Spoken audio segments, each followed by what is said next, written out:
ॲथरच्या दमदार स्कूटर्स आता कुडाळमध्ये ॲथर 450 आणि ॲथर रिस्टा.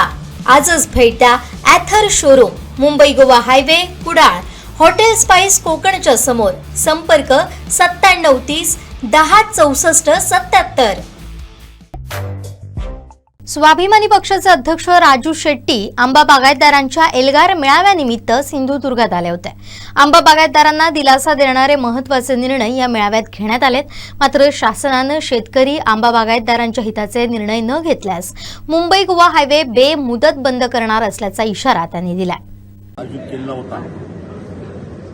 त्याला खरोखरच सुखद असा धक्का मला बसला आणि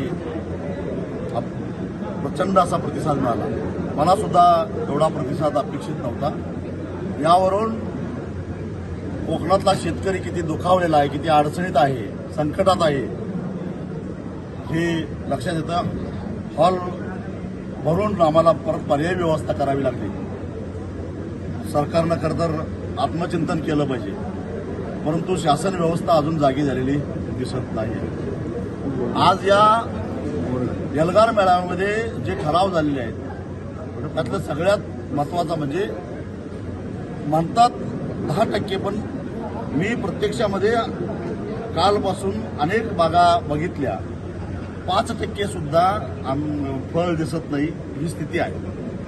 तेव्हा हेक्टरी 5 लाख रुपये अथवा गुंठ्याला 5,000 रुपये या पद्धतीनं थेट नुकसान भरपाई सरकारनं दिली पाहिजे आणि या संदर्भातला निर्णय सरकारनं तातडीनं घ्यायला पाहिजे.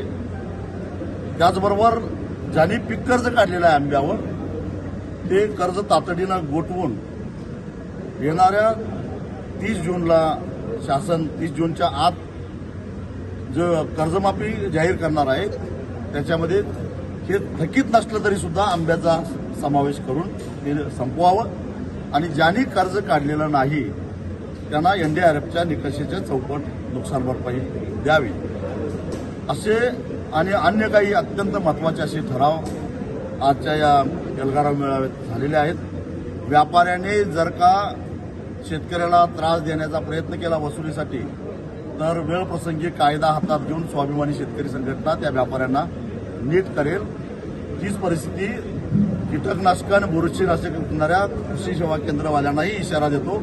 भरमसाठ नफा कमवून तुम्ही आतापर्यंत कमावलेला आहे, आता यावेळी जरा सबुरीनं घ्या, शेतकऱ्यांना तगादा लावू नका. हा दिलासा या मेळाव्याच्या माध्यमातून आम्ही दिलेला आहे.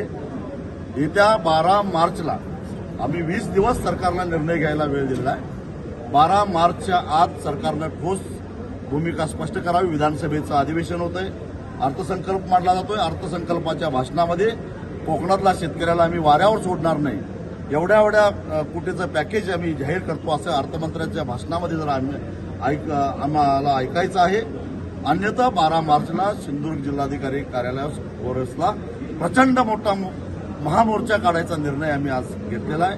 आणि त्या महामोर्चानंतर एक दिवस मोर्चा काढला म्हणून नव्हे, तरी सुद्धा जर का याच्यातून काही उत्तर सुटलं नाही तर त्याच्यानंतर त्याच दिवशी आम्ही तारीख जाहीर करू.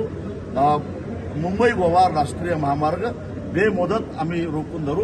परंतु आता आंबा उत्पादकांना वाऱ्यावर सोडणार नाही. त्याला जोपर्यंत न्याय मिळणार नाही तोपर्यंत आता स्वाभिमानी शेतकरी संघटना, आंबा बागायतदार संघ, व्यापारी संघ आम्ही सगळेजण संयुक्तरित्या सगळे गट तट, यात राजकारण नाही, काही नाही.